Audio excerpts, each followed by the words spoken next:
Ela'yı seçtiğin için dünyadaki en şanslı adam benim.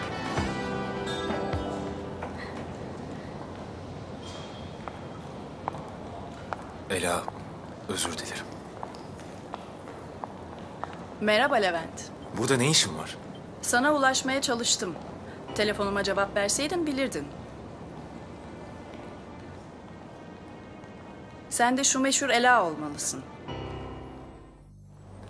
Merhaba, ben Bilge. Levent'in eşiyim.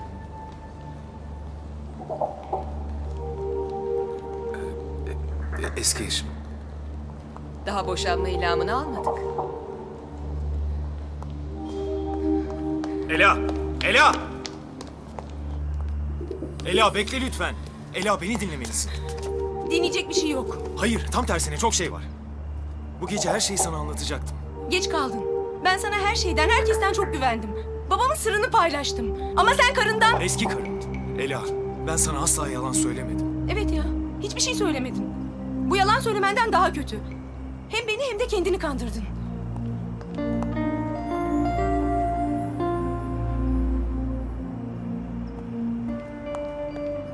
Buyurun.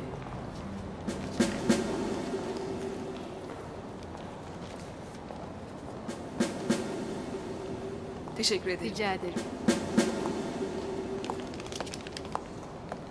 Geri geleceğini biliyordum.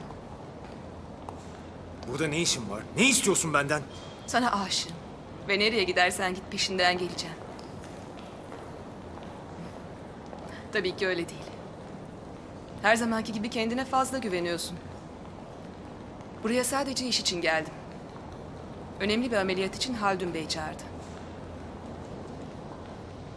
Sanırım genç sevgilinle aranı bozdun. Ama merak etme. Yakında barışırsın. Eminim Ela senin gibi birini tavlamak için çok uğraşmıştır. Onun adını ağzına alma. Ela ile ilgili hiçbir şey bilmiyorsun. Asistanınla ilişkiye girip kariyerini tehlikeye attığına inanamıyorum. Hayatımdaki en önemli şey asla kariyerim olmadı ve olmayacak da. Ama senin kariyer için neler yapabileceğini çok iyi biliyoruz.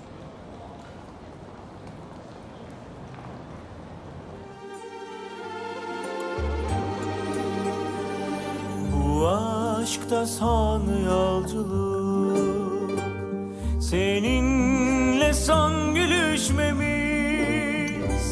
seneler sonra bir özlem ya da hatıra olsun sevgimiz. Seneler sonra bir özlem ya da hatıra olsun sevgimiz.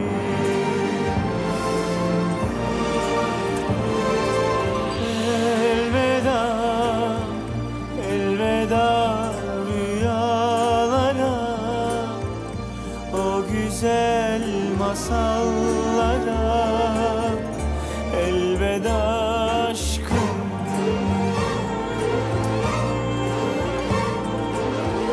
elveda, elveda umutlara, birlikte yarınlara. Elveda aşkım.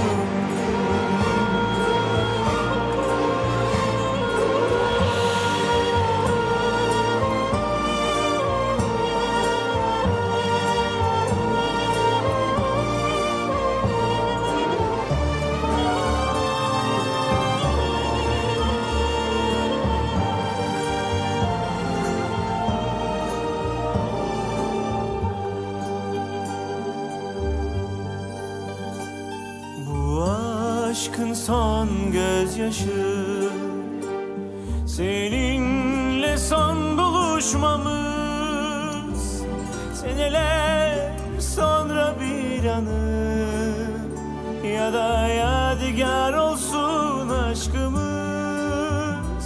Seneler sonra bir anı ya da yadigar olsun aşkımız.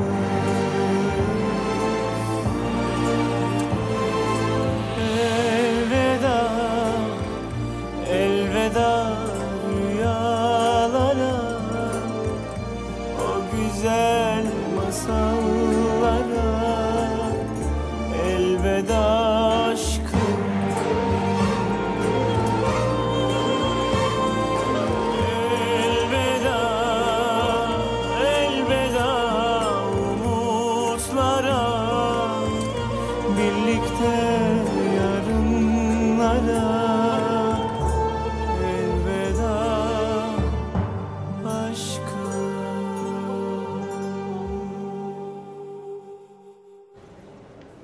Ela dün gece görüşemedik. Nasıl geçti anlatsana. Evlenme teklif etti değil mi? Ela ne oldu? Bir şey mi oldu? Her şey dışarıdan göründüğü gibi kusursuz olamaz Of her ya. zaman. Hadi kızın kafasını karıştırmayın anlatsın. Nasıldı?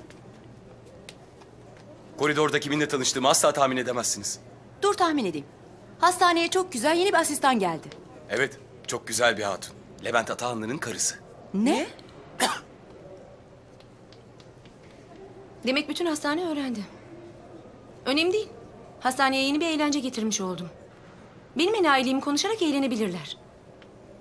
Ben salağın tekiyim ve her şeyi hak ediyorum. Ama acı falan çekmiyorum. Levent gibi bir yalancıdan kurtulduğum için çok mutluyum. Ela. Günaydın.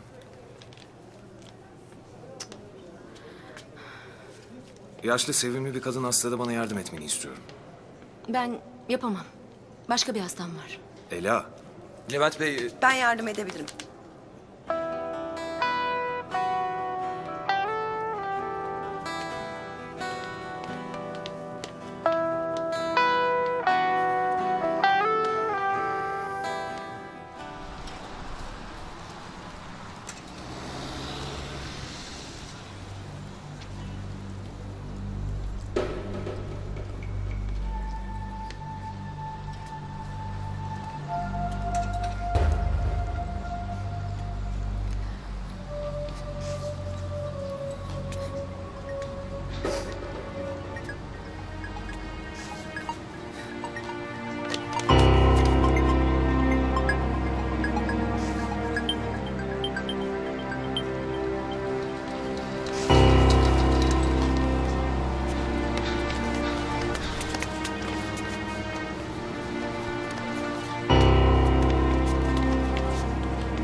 Ela sen Bilge Atahanlı'ya yardım edeceksin.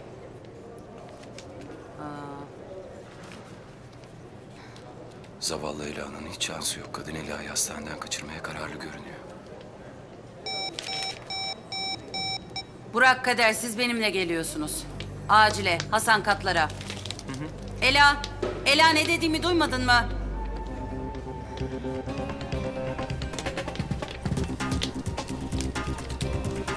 Kapının önünde baygın bulundu. Uzun süredir devam eden bir kanaması olduğu belli. Rengi çok soluk. Hemen kadın doğumcuyu çağırın. Bu arada hemogram için kan alınsın.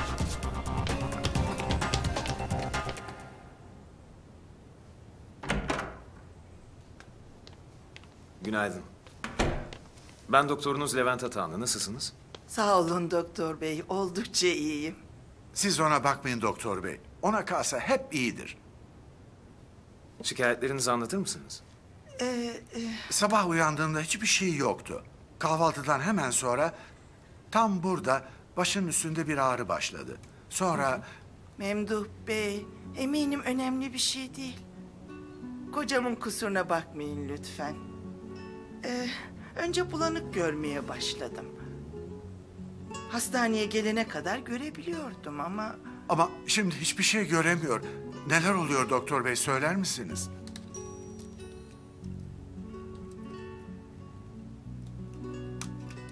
Şu anda bir şey söyleyemem.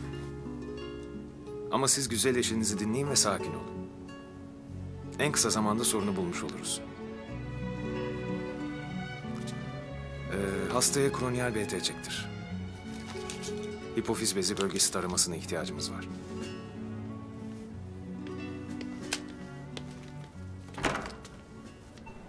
Doğum sonrası komplikasyonlar yüzünden az kalsın ölüyormuş. Tahminen 2 gündür kanaması var. Belli ki sağlıksız bir yerde doğum yapmış. Ve en önemlisi bebek nerede? Bu tarz vakalarda anne hep tek başınadır. En ucuz şekilde bebeğini dünyaya getirip terk eder. Tabii her zaman bu kadar şanslı da olmayabilir. Bazen kendi hayatını, bazen bebeğini kaybeder. Bazen ikisi birden ölür. Ailesini bulmalıyız. Üzerinde kimliği dışında hiçbir şey yok. Ne bir adres, ne bir telefon numarası. Hastaneye yürüyerek geldiğine göre bu yakınlarda yaşıyor olmalı. Öğrenci olabilir. Tek yaşıyor olabilir. Her şey olabilir. Hastanenin ilerisinde özel bir yurt var. Oraya gidersek belki bir şeyler bulabiliriz. Sen polis değilsin, doktorsun. Hastaneden ayrılmadan ne yapabiliyorsanız yapın. Dışarı çıkamazsınız. Ama burada her an size ihtiyacı olabilecek bir sürü hastanız var. Şimdi ameliyathaneye haber verin de hazırlık yapsınlar.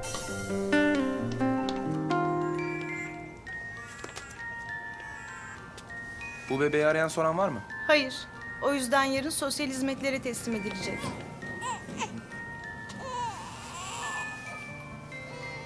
Bu kadar tatlı bir bebeği hangi kalpsiz terk eder ki? Zavallı. Doğar doğmaz yaşadıklarının farkında bile değil. Bence farkında. Çünkü uyumadığında sürekli ağlıyor. Kimse susturamıyor. Umarım senin acı çekmene sebep olanlar da sensiz mutlu olamaz. Hocam, o sınavı hiç unutamıyorum. Rahatsız ettim galiba. Olur mu öyle şey canım? Gelsene. Çabuk iyileşin, olur mu? Sonra görüşürüz.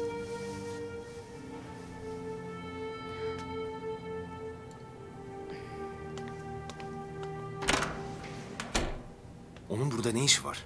Alanında bir numara olduğunu ikimiz de biliyoruz. Bilge'yi getirmek işle ilgili bir karardı. Kişisel değildi. Benim için kişisel ama. Cerrahi bölümünün işleyişi... Karımı buraya getirmeyin. Sen de özel hayatını buraya getirme. Ben iyileşene kadar Suat cerrahi bölüm şefi olacak. Cerrahi şefliğini Suat'a mı verdiniz? Şef olan kişi özel hayatını işinden uzak tutar. Bu ne demek? Ne kastettiğimi herhalde biliyorsundur. Ela'ya bu konuda ne düşündüğümü söylemiştim. Galiba bölüm başkanları da kişisel davranmadan edemiyor. Bilge'yi ne kadar sevdiğinizi unutmuşum. Çıkarken kapıyı kapatmayı unutma.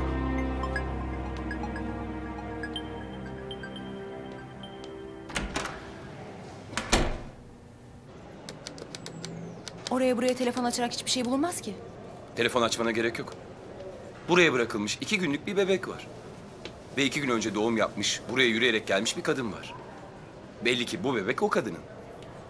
Mantık denilen bir şey var. Gerçi kadınlarda öyle mantık diye bir şey yok. Midemi bulandırıyorsun.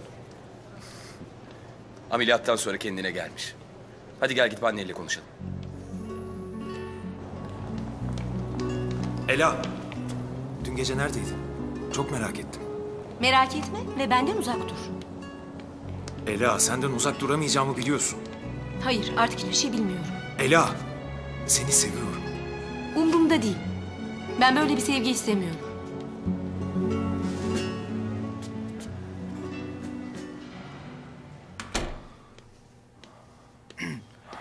Beni çağırtmışsınız efendim.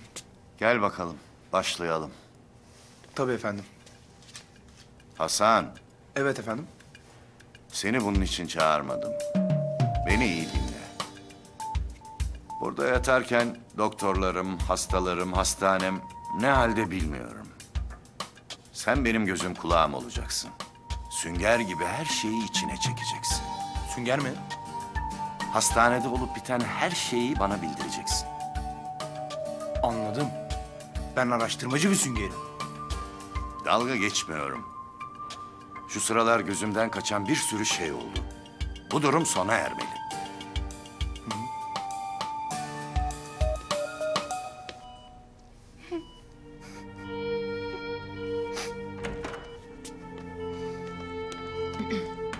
Merhaba Deniz.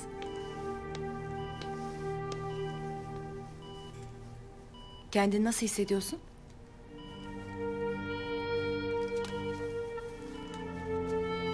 Doğum yapmışsın Deniz. Bebeğin nerede? Benim bebeğim falan yok. 2 gün önce doğum yaptığını biliyoruz. Biz sadece sana yardım etmek istiyoruz. Bebeğim falan yok benim. O bulduğunuz kız da umurumda değil. Beni yalnız bırakın. Bulduğumuz bebeğin kız olduğunu bildiğine göre kızın adını da söyleyebilirsin. Rahat bırakın beni.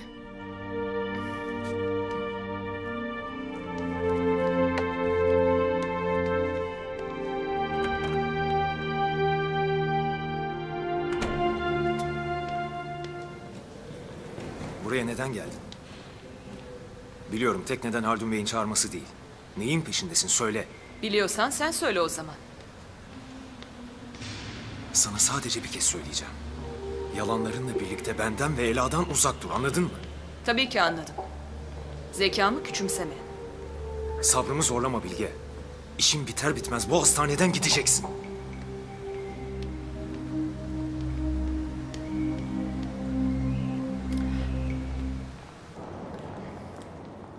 Teşekkür ederim. Rica ederim. Zenan. Programa baktım. Bu akşam ikimizin de işi yok. Ben de baş başa yemek yeriz diye düşündüm. Hem şu olanları da konuşuruz. Çok sevdiğim bir balıkçı var. Orada yer ayırttım. 8'de kapıdan alırım seni. Benim de fikrimi sorsaydın keşke.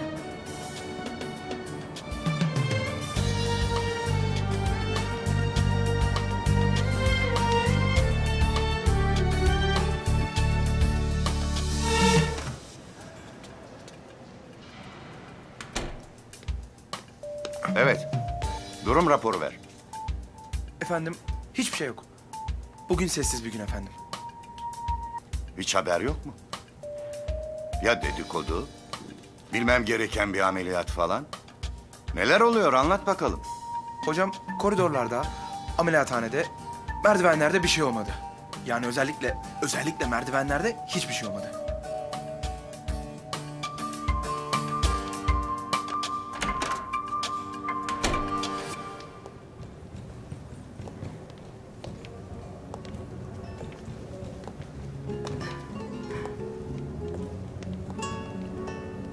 Nurhan Hanım, istediğin bir şey var mı? Yok, sağ olun Memduh Bey. Ben kapının önünde seni bekleyeceğim. Sakın korkma, Emi. Asıl sen korkma. Ben birazdan yanında olacağım.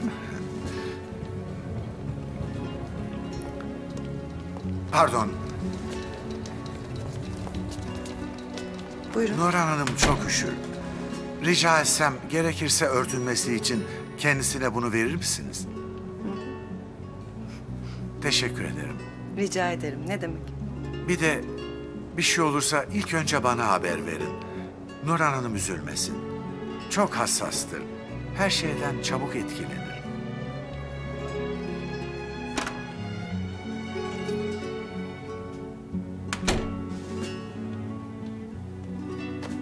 Doktor hanım. Buyurun.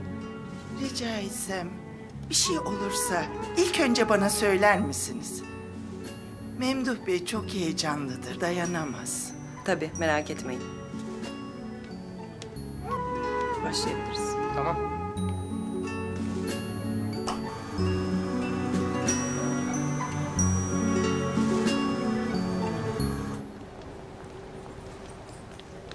Şef olmuşsun, tebrik ederim.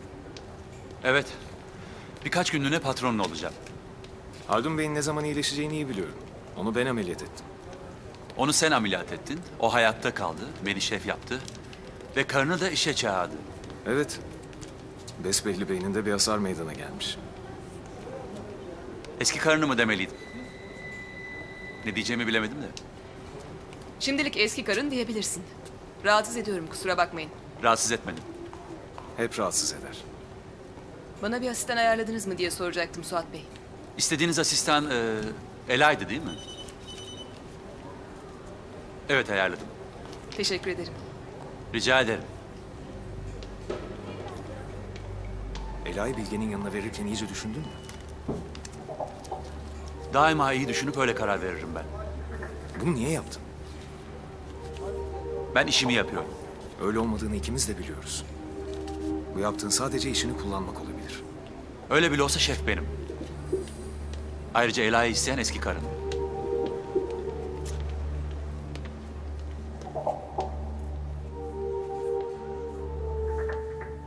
TTTS'yi tanımla. İkiz ceninlerde ikizden ikize kan transfüzyonu sendromu.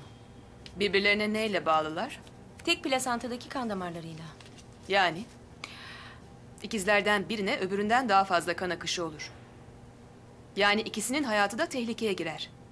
Şansımın olmadığını söylemişlerdi. TTTS'yi tedavi etmek genellikle imkansızdır. Ceninlerin kan damarlarını ayırmayı bilen birkaç cerrahtan biri değilseniz tabii. Neyse ki ben o cerrahlardanım. Yarın ameliyata alınacaksınız.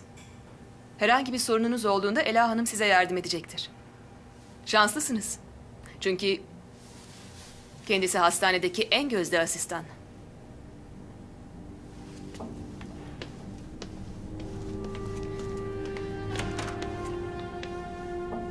Fırsat verseydiniz sorunuza cevap verecektim.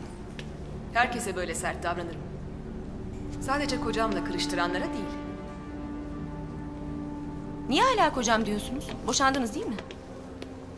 Kaç yıl karı koca olduk biliyor musun sen? Öyle 3-5 günlük bir şey değil bizimki. Ama boşandınız. Boşanırız, yine evleniriz. Bu bizi ilgilendirir. Hastanın ultrasonunu ve tahlillerini istiyorum.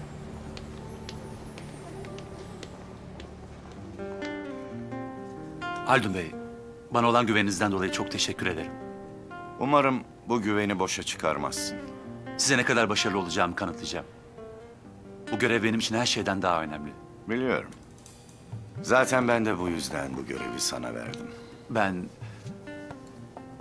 Levent'i tercih edeceğinizi düşünmüştüm. Levent, hayatındaki en önemli şeyin doktorluk olmadığını gösterdi. Her şeyi aynı anda elde edemezsin.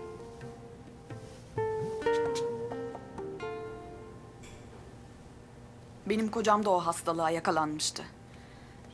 Ne diyor gazeteler? Azgın teke sendromu. Kendinden küçük kızlara kapılıyorlar. Peki siz evli erkeklerle birlikte olurken ne düşünüyorsunuz? Kendinize gelin. Ben evli biriyle birlikte değilim. Ben onun bebeklerini taşıyorum. Ama o genç bir kadınla birlikte. Bu haksızlık. Hem bana hem çocuklarıma. Bence de. Bilge Hanım da hamile olsaydı onun kocasıyla birlikte olmaktan vazgeçer miydin? Ben kimsenin kocasıyla... Tahmin ettiğim gibi. Sizin için hiçbir şeyin önemi yok. Masum insanların hayatını mahvederek nasıl mutlu olabiliyorsunuz? Benim tahlillerinize bakmam lazım, izninizle.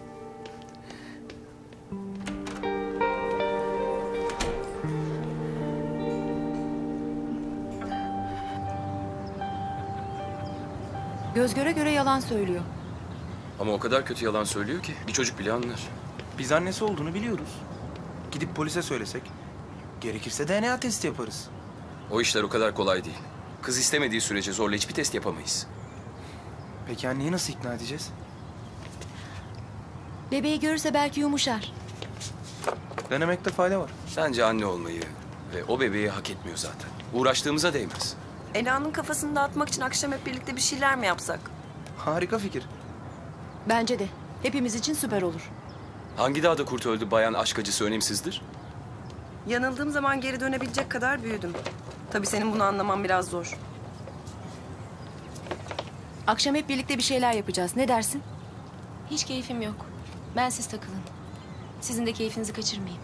Saçmalama. Biz zaten senin için toplanacağız. Evet Ela. Teşekkür ederim. Ama bana acımanızı istemiyorum. Bu beni daha da kırar. Oo, bırak acımayı ya. Gidelim hadi. Sağ olun. Ben yalnız kalayım ya.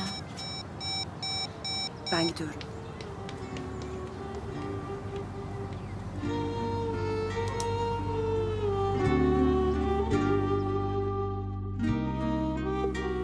Tümör mü? Yani karım kanser mi? Hayır.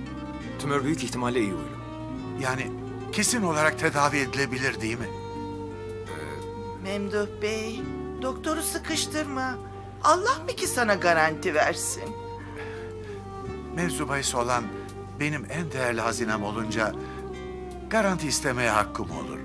Memduh Bey, doktorun yanında utandırma beni. İnanın sizin gibi bir çifti görmek bugün beni mutlu eden tek şey. O zaman beni anlıyorsunuz değil mi doktor bey? Karıma bir şey olmasına izin vermeyin. Ne gerekiyorsa yapın lütfen. Merak etmeyin. Bir an önce ameliyat için hazırlıkları tamamla. Hormon tahlilleri, görme alanı ve KBB muayenesi yapılsın.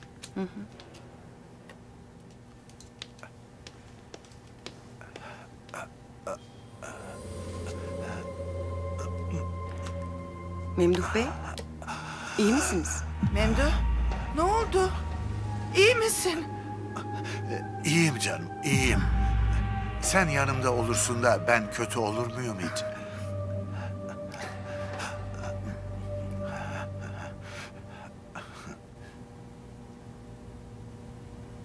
Bu bebekleri aldırmayı çok düşündüm. Ama kocam deneyecek o herif ne yapmış olursa olsun. Onlar benim bebeklerim.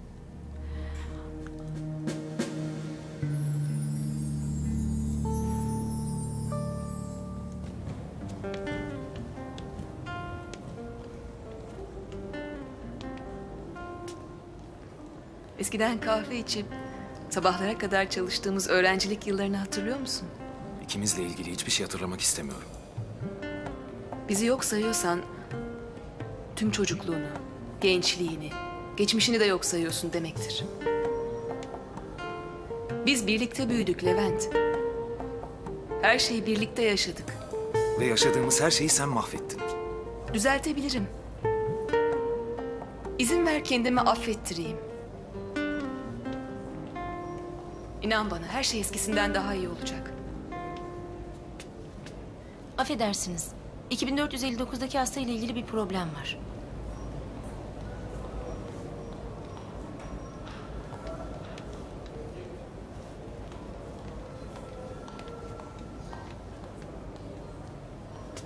Yeni bir şey yok. Affedersiniz. Evet. Konuş bakalım. Yeni bir şey yok. Ortalık hala sakin. En iyisi ben gideyim.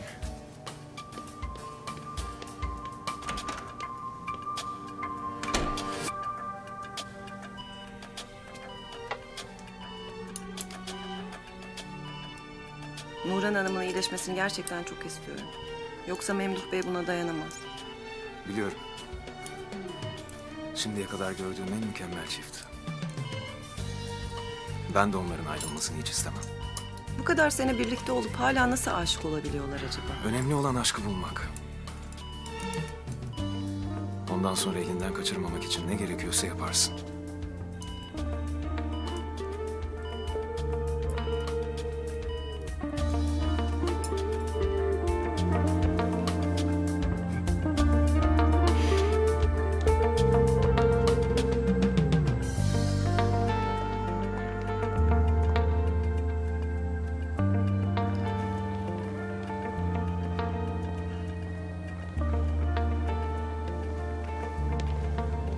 Bu kadar şirin bir bebeği görünce insanın kalbi taş olsa erir. Önemli olan şirinliği değil. Bir anne bebeğinin kokusunu duyunca ondan vazgeçemez derler. Tabii birazcık annelik içgüdüsü varsa. Eğer Hasan kadar annelik içgüdüsü yoksa kadınlığından şüphe ederim. En azından Hasan'da duygu var. Sende hiçbir şey yok. Duygu dediğim pek işime yaramaz zaten. O çok işe yarayan Egon ne diyor peki? Daha önce de dediğimi diyor. Ve bence o kız bu bebeği hak etmiyor. Boşuna uğraşıyoruz. Yoksa yuvaya verilmesini mi tercih ediyorsun? Sen hiçbir şey bilmiyorsun. Yetimhanelerde her çocuk benim kadar şanslı olmuyor. Evet. Artık uyanabilirsin. Bak seni anne... Nerede bu kız? Burada olmalıydı. Bir dakika tuvalet. Deniz!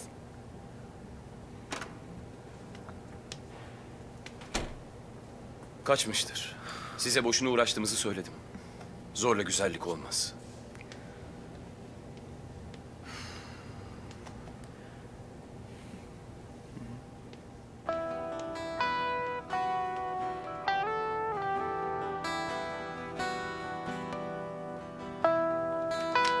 Çift taraflı plevral efüzyon ve cilt altı ödem var. Hiçbir şey anlamıyorum. Bunlar ne demek oluyor?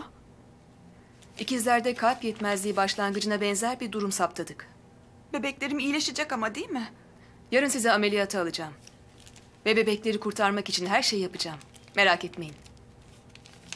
Hemen hazırlıklara başla. Onu istemiyorum. Moralimi daha çok bozuyor. Neden böyle düşünüyorsunuz? Çünkü bana kocamın metresini hatırlatıyor. Bu duyguyu eminim siz de iyi bilirsiniz. Onu görmek istemiyorum. Anlıyorum. Merak etmeyin.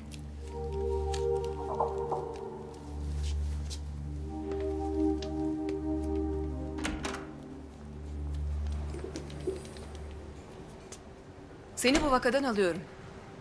Ama ben... Duydun. Hasta seni istemiyor.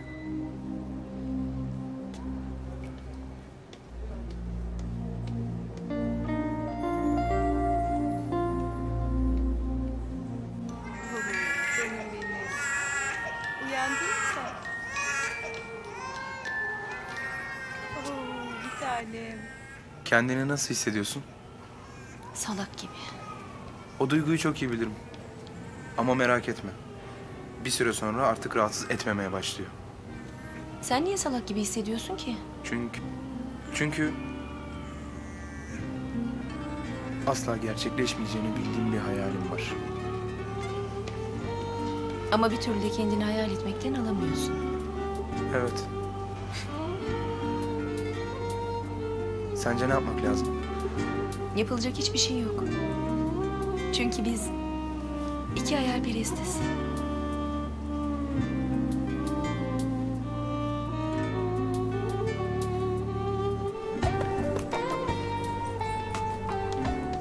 Şef olmak nasıl bir duygu? Hiç de hayal ettiğim gibi değil. Bütün gün evrak imzalayıp toplantı yaptım.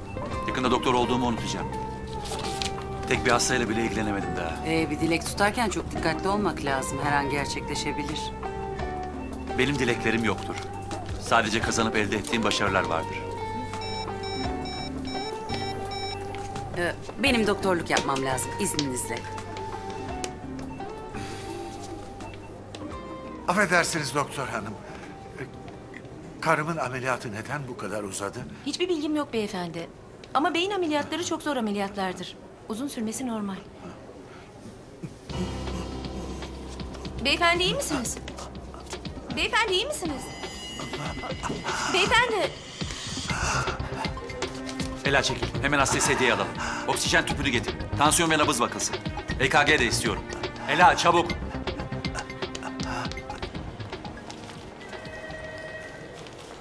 Şu formları doğru düzgün koyun. Olur efendim.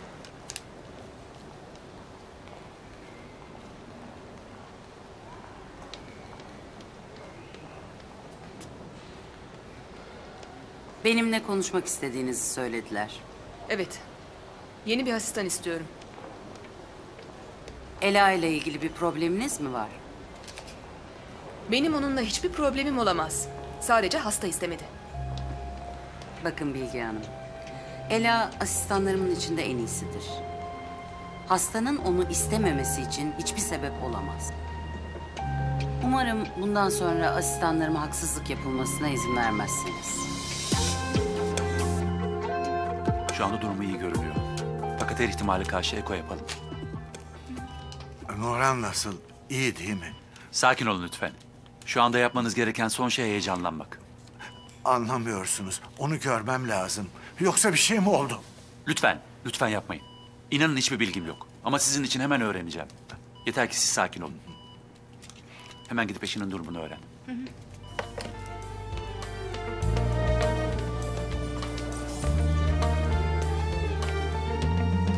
Ela, Nurhan Hanım'ın ameliyatı nasıl geçti?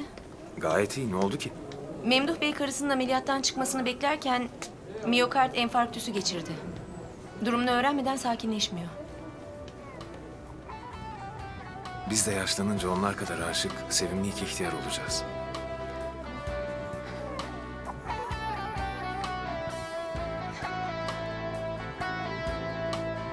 Eski karınla da aynı hayalleri kurdun mu? Yoksa herkes için farklı yalanların mı var?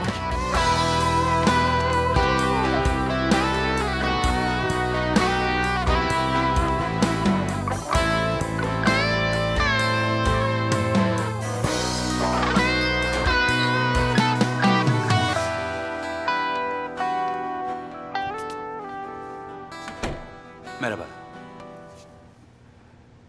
Ben seninle konuşmak istiyorum. Ben de. Eğer istersen Bence ikimiz de aynı şeyi istiyoruz. İyi bir cerrah olmak. Bunun için de başka şeyler ayıracak zamanımız yok. evet. Kesinlikle. Evet. Aramızda hiçbir sorun kalmadığına sevindim. Bundan sonra konsantrasyonumuz bozacak hiçbir hiçbir şey kalmadı. Haklısınız. Hiçbir şey kalmadı.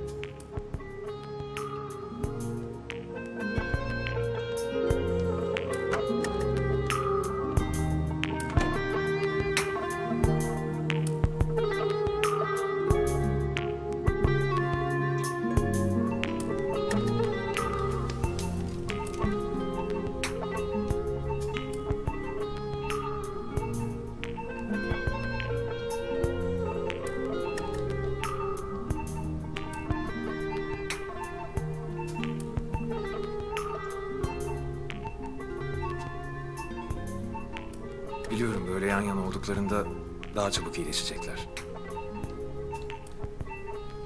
Onlar kadar birbirini seven iki kişi asla ayrılmamalı. Bazen birlikte olmak için sevgi yetmiyor. Ela, bunu bize yapma.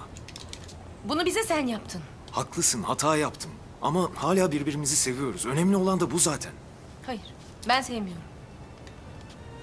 Hatta bu durumda olduğum için senden nefret ediyorum. Ela, Ela! Levent. Seninle konuşmam gereken çok önemli bir şey var. Dinlemek istemiyorum. Hayatımı bir kere mahvettin. İkinci kez mahvedemeyeceksin. Levent!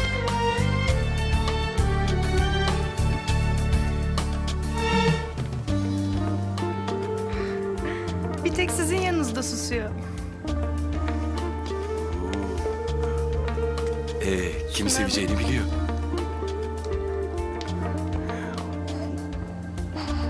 Canım benim.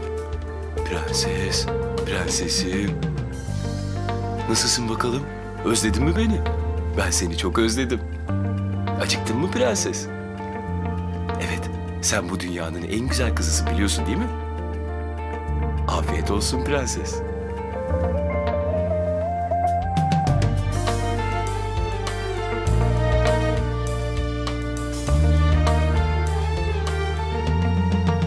Niye bu kadar üzgünsün? Benim yüzümden mi? Yo. Sevdiğim birini kaybettim. O yok artık. Hiç olmamış.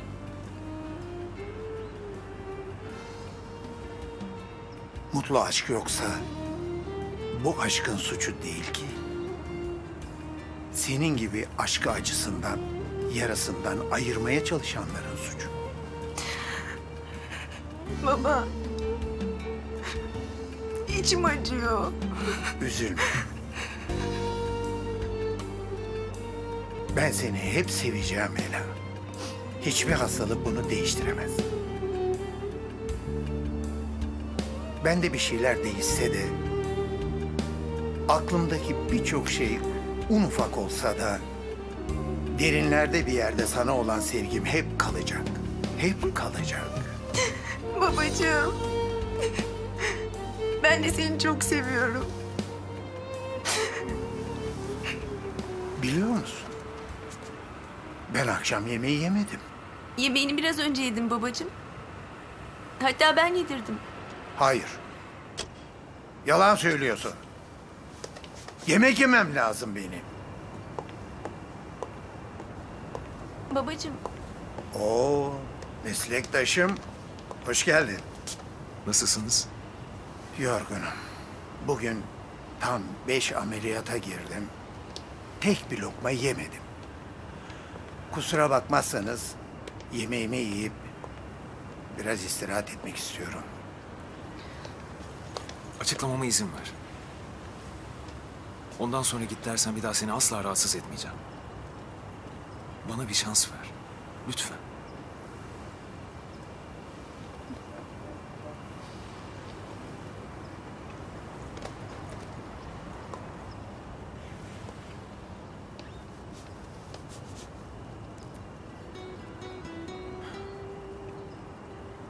Bilge ve ben birlikte büyüdük. Her şeyi birlikte öğrendik. Bu yüzden evlenmemiz kaçınılmazdı. Benim annem, onun babası, arkadaşlarımız, hatta hocalarımız bile evlenmemizi bekledi. Birlikte olmanız gerektiğini anlıyorum. O zaman ben neydim? Sen Benim aşık olduğum kadınsın. Bilge sadece çocukluktan kalan bir hatıra. Bunu beni görünce mi anladın? Hayır. Bunu hep biliyordum. Ama aramızdakinin aşk olmasa da özel bir şey olduğunu düşünüyordum. Ta ki geçen yıla kadar. Bilge hamile kaldı. Ve bana hiçbir şey söylemeden bebeği aldırdı. Sırf Amerika'dan gelen iyi bir iş teklifini kaçırmamak için.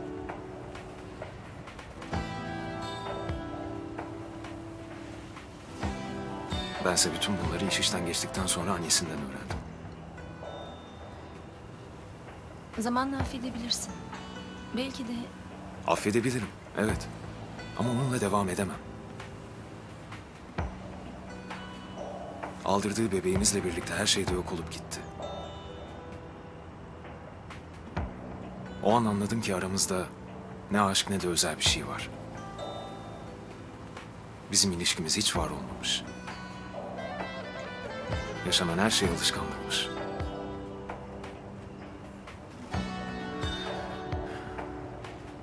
İki ay önce karar verdik ve bir haftada boşandık. Ben de aynı gün İstanbul'a taşındım.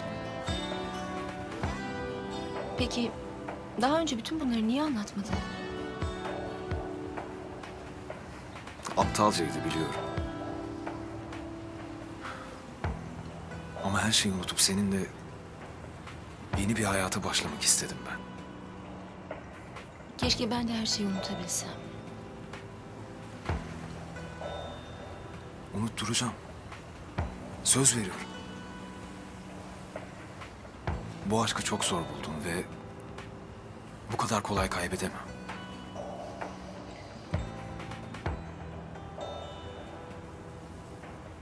Kaybetmemeliyiz.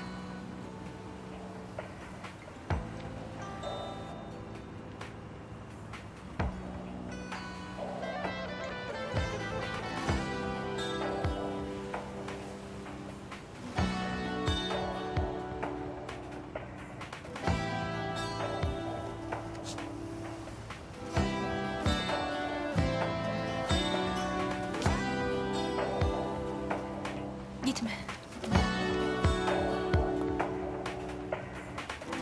Yani bu evet demek mi?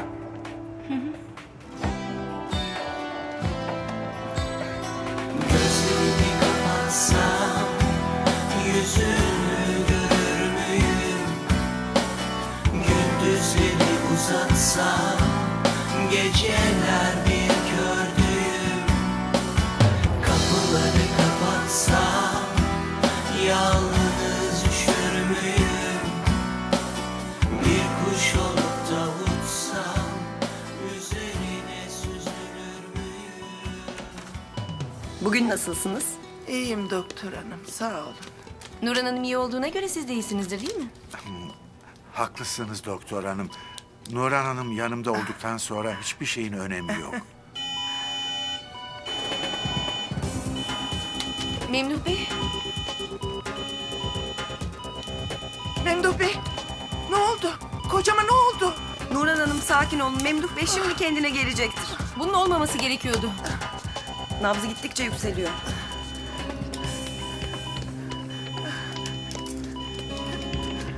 Ne oldu? Ne oldu? Ne oluyor? Birdenbire fenalaştı. Tansiyon 70'e 40. Nabız 140. Hasta ventriküler taşikardiye girdi. Nurhan Hanım? Olamaz.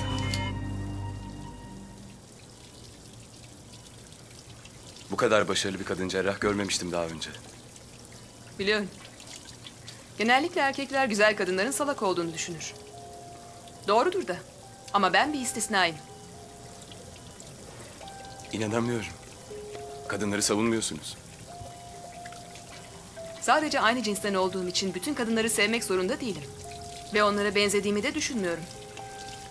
Yani alışılmadık biri olduğumun da farkındayım.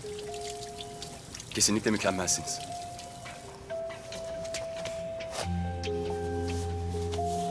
Biliyorum.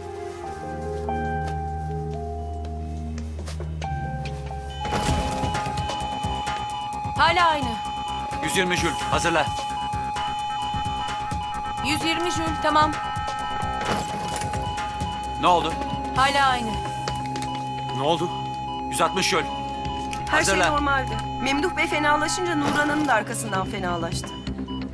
Tansiyon 220'ye 150, nabız 110. 25 miligram kaptopril dil altı ver. Nabızı aldık. Sinüs ritmi normal. Lidokain yapalım.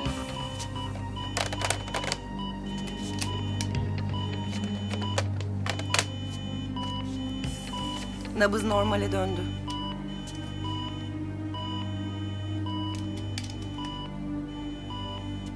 İkisi de çok şanslı. Yaşayacaklar. Bence asıl şans birbirlerini bulmuş olmaları. Üstelik hala ilk günkü gibi birbirlerine aşıklar.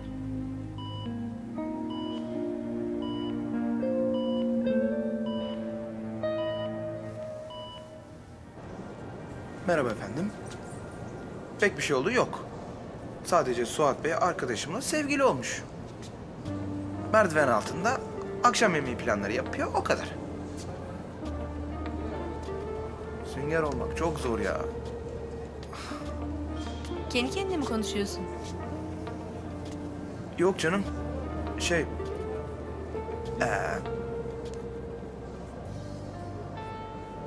Suat Bey ile Zenan arasında bir şey olduğunu biliyor muydun?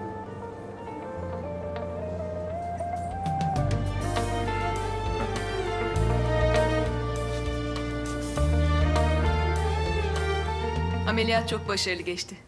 Her şey yolunda. Çok teşekkür ederim. Sizin sayenizde. Bebeklerimin ve benim hayatımı kurtardınız.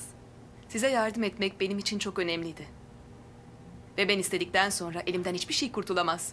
Bu kadar güzel ve başarılı bir kadın bile aldatılabiliyorsa herkes aldatılır. Bence de. Ama merak etmeyin. Ben daha vazgeçmedim. Ameliyatınızın başarılı geçmiş olmasına çok sevindim. Ama bir yanlış anlaşılmayı düzeltmem gerek. Ben evli bir erkekle beraber değilim. Ela Hanım. Bilge Hanım boşanalı yaklaşık 2 ay oluyor. Yani ben kimsenin kocasını çalmadım. Ve eğer en ufak bir birleşme umutları olsaydı aralarından seve seve çekilirdim.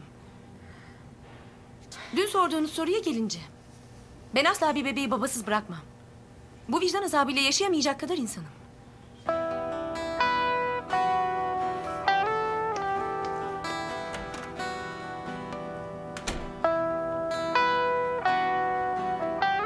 Hocam Bilge Hanım'ı nereden tanıyorsunuz? Yani sizi kırmayıp hemen geldiğine göre sizi bayağı seviyor olmalı. Levent gibi o da öğrencimdi. Ayrıca çok iyi bir doktordur. Ben olmasam da işi için fedakarlık yapıp bu önemli ameliyata gelirdi. Eminim öyledir. Dilinin altında ne var senin? Bilge Hanım'ın Ela'ya olan davranışları bana biraz şüpheli geldi. Sanki biraz intikam almaya çalışıyormuş gibi. Bilge öyle bir şey yapmaz. Zaten uzun süre kalmayacağı için sorun olmaz.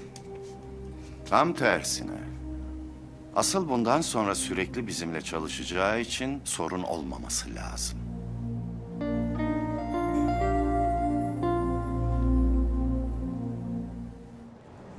Bu gece sonsuza kadar birlikte geçecek geleceğimizi kutlayalım.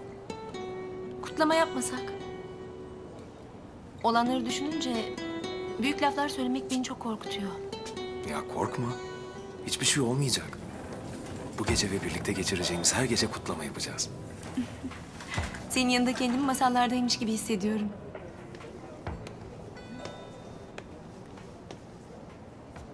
Merhaba. Rahatsız ettiğimi biliyorum. Ama ikinizden de özür dilemek istedim. Sizin birlikteliğinize saygı duyuyorum. Ve ikinizde de hiçbir sorunum olmasını istemiyorum. Ne de olsa bundan sonra aynı hastanede çalışacağız. Ve birbirimizi sürekli göreceğiz. Burada kalmaya mı karar verdin? Aslında bu kararı gelmeden vermiştim. Neyse. Sizi daha fazla rahatsız etmeyeyim.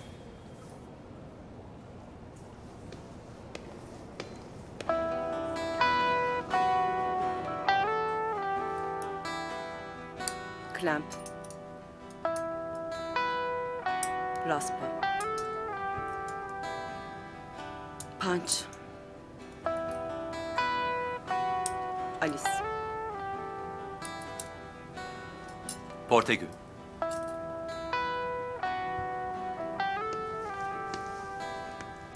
Merak etmeyin Suat Bey. İşim biter bitmez hepsini sterilize edeceğim.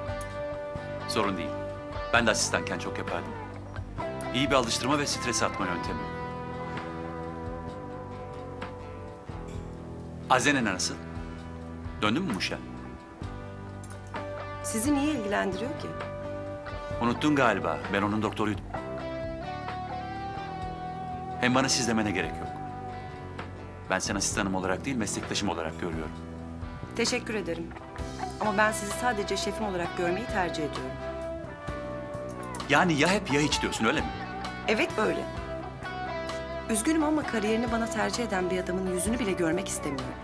Affedersin ama ilk önce kariyerini seçen sen. Ne istediğini bilmezsen asla bir şey elde edemezsin. Bunu bana kim söylüyor? Bir gün önce ilan aşk edip sonra kaçan adam mı? Asıl sen ne istediğini bilmiyorsun.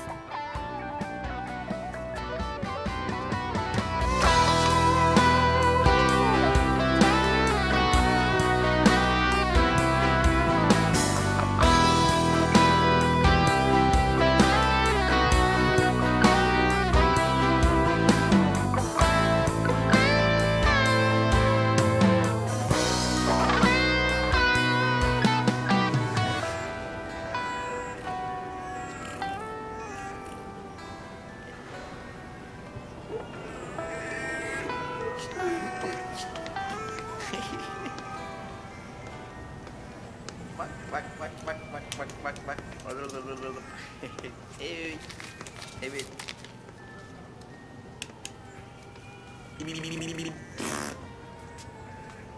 Ne oldu? Annesi olarak bir dakika bile yalnız bırakmıyorsun bakıyorum. İstediğin kadar dalga geç. Bu bebeği sevmekten vazgeçmeyeceğim.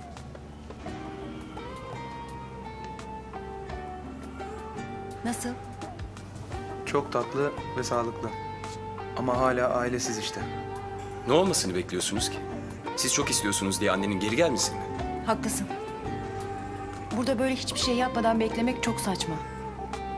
Gidip Deniz'i bulacağım ve ikna edeceğim. İyi ama nasıl olacak? İlerideki yurda gideceğim.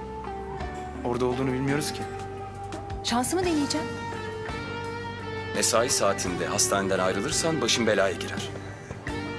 Evet. Gestapo seni çiğ çiğ yer. O zaman siz de boş durmayıp Gestapo'nun yokluğumu fark etmemesini sağlarsınız. Bana hiç güvenme. Sana zaten güvenmiyorum. Sadece dilini tut yeter.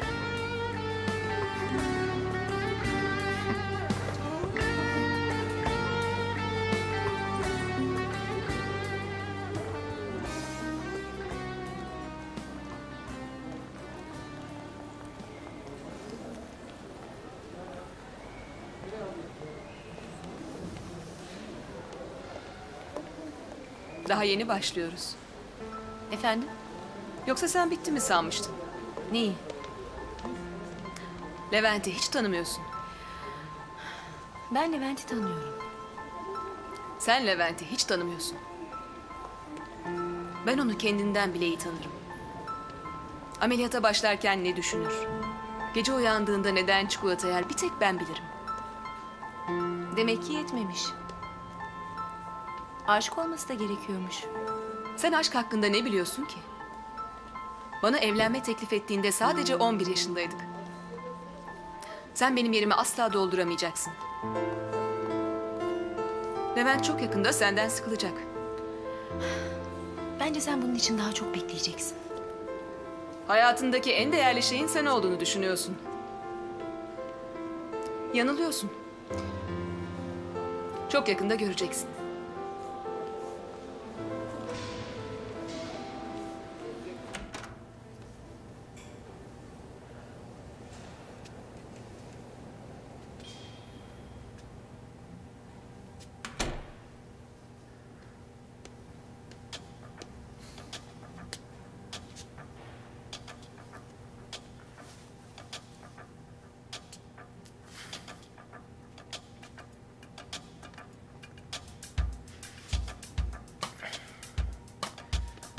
Hasan, buraya gel.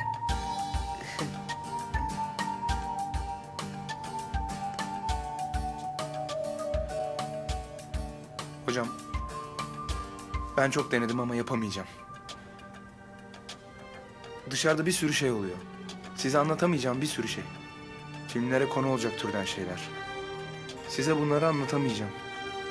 Çünkü hiçbirinin önemi yok. Çünkü önemli olan bizler doktoruz. Ve her gün hayat kurtarıyoruz.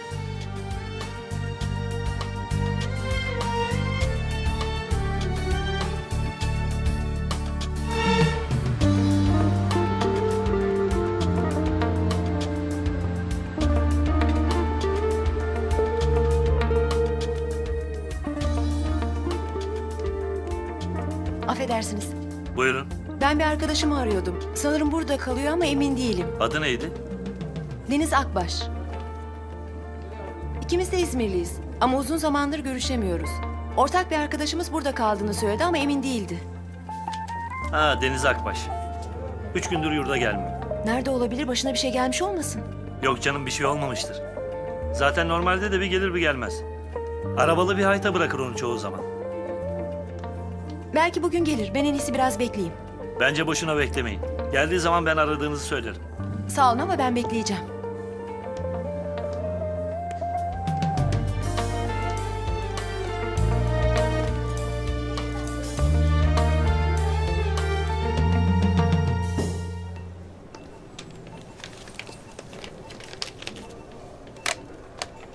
Kader nerede?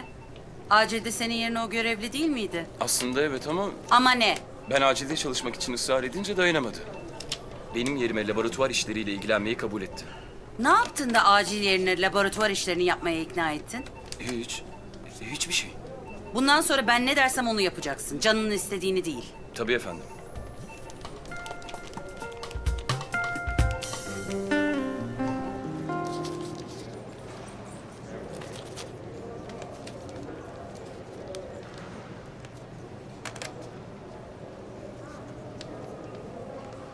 Sana söylemem gereken çok önemli bir şey var. Hastaneden birlikte çıkalım mı? Üzgünüm. Ela ile birlikte çok özel bir gece planladık. Yarın konuşuruz artık. O kadar bekleyemem. Bu kadar önemli ne olabilir ki? Şimdi anlat derdim ama akşama kadar işleri yetiştirmem lazım. Yarın görüşürüz. Öyle olsun.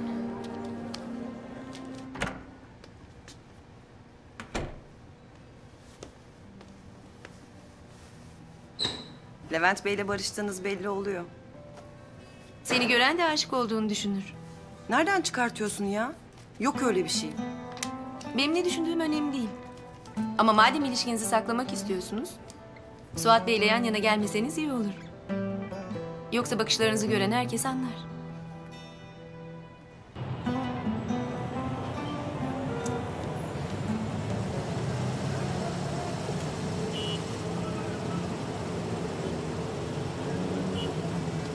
Deniz.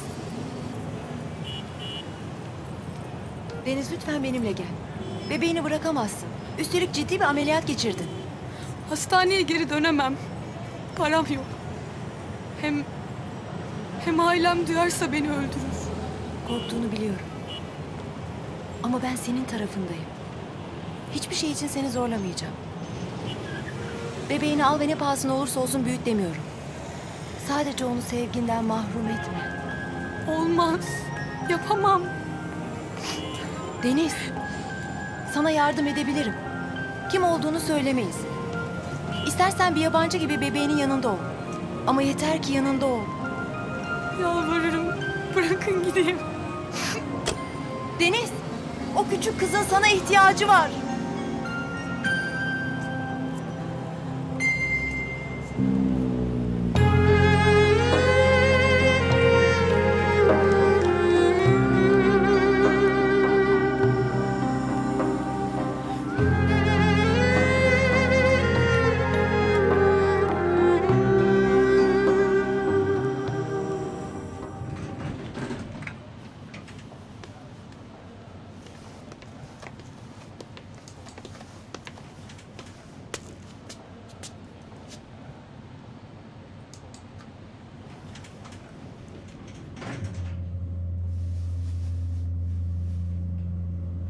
Suat Bey, hani benden aşk tavsiyeleri istediğiniz şu kız.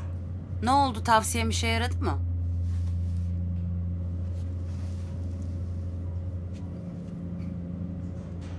Cevap vermenize gerek kalmadı. Sizden bir daha tavsiye almamaya karar verdim. Anlıyorum.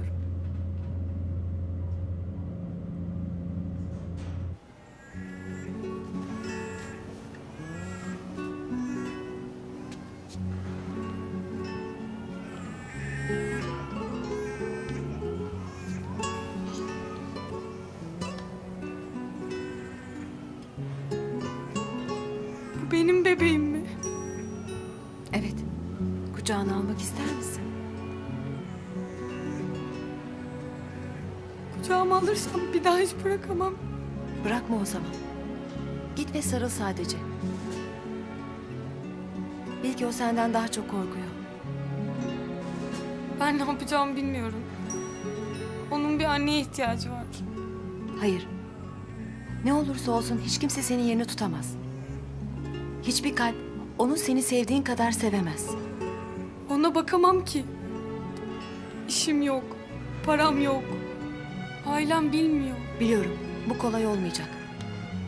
Ama istersen her şeyi yapabilirsin. Okulu bitirince kendi ayaklarının üzerinde durmaya başlayacaksın zaten. Yalvarırım Deniz. O bebeğin sahip olacağı tek gerçek sevgiyi ondan alma.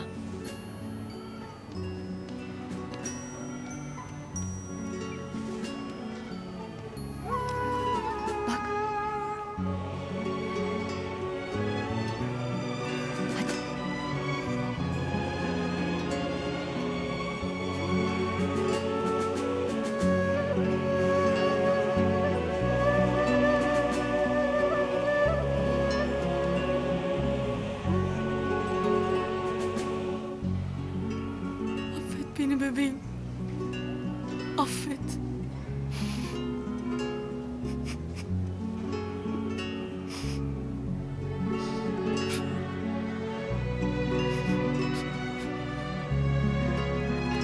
Bebeği yuvaya bıraksan da onu asla bırakma, olur mu?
oldu? Sen çok iyi bir baba olacaksın biliyor musun?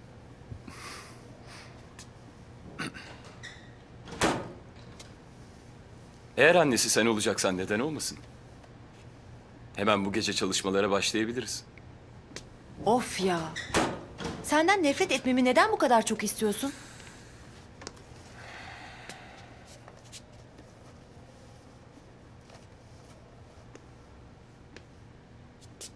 Nefrete sevgiden daha çok güvenirim. Çünkü nefretin sahtesi olmaz.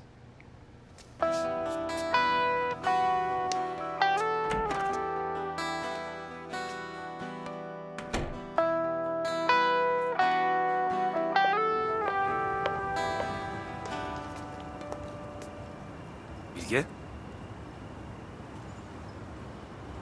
Ne işin var burada? Konuşmamız lazım. Bilmen gereken çok önemli bir şey var.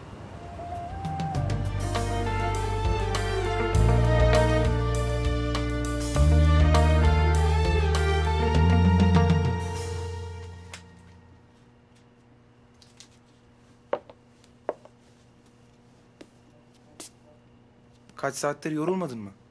Otursana artık. Olmaz. Elbisesi buruşur. Elbiseyi çıkarsın. Levent gelince biraz da o bekler. Ne var? O da olmaz. Elbiseyi giy çıkar derken saçı ve makyajı bozulur o zaman. Aman tamam. Ayakta dursun. Sana inanmıyorum. Yalan söylemek için hiçbir sebebim yok. Senden hiçbir şey istemiyorum. Ben sadece bir bebeğin olacağını bilmeni istedim, o kadar. İlk öğrendiğinde niye gelmedin? Niye şimdi? Hakkımda ne düşünürsen düşün. Ama şunu bil. Daha önce yaptığım hatayı tekrar yapmayacağım. Artık biliyorum. Bebeğimiz her şeyden daha önemli. Ona git. Seni engellemeyeceğim. Çünkü mutlu olmayı hak ediyorsun. Sen bizi merak etme. Bebeğimle birlikte çok mutlu olacağız.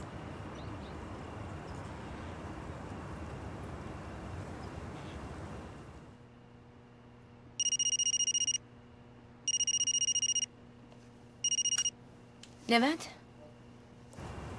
Ela.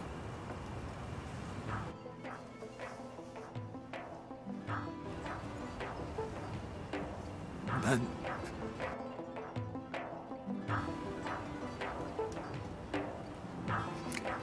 Gelemeyeceğim.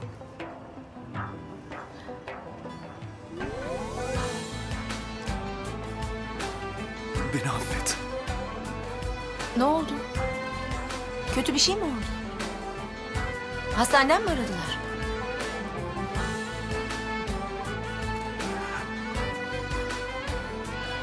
Levent. Özür dilerim. Kalbim söyle, ne oldu bize? Nasıl ihanet ettik sözümüze? Ah kalbim, sevme iyi gelmez bize. Biraz çeksek bile çıkarız biz düze. Onu bir daha görmeyi inan istemezsin. Sana da acı verir bu son halleri. Bilirim sen de benim kadar kolay silemezsin. Ama şimdi başka renkte bakıyor gözlerin. Ağla kalbim ağla, sen ağla kalbim ağla. Sus sesin duyulmasın, içinden ağla. Ağla kalbim ağla, sen ağla kalbim ağla. Sus sesin duyulmasın, içinden ağla, içinden ağla.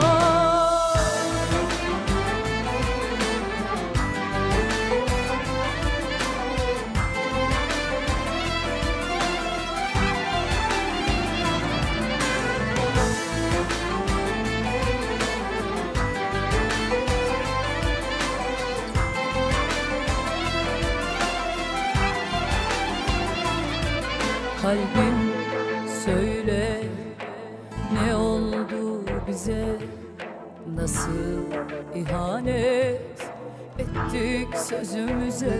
Ah kalbim, sevme iyi gelmez bize. Biraz çeksek bile çıkarız biz düze. Onu bir daha görmeyi inan istemezsin. Sana da acı verir bu son halleri. Bilirim sen de benim kadar kolay silemezsin. Ama şimdi başka renkte bakıyor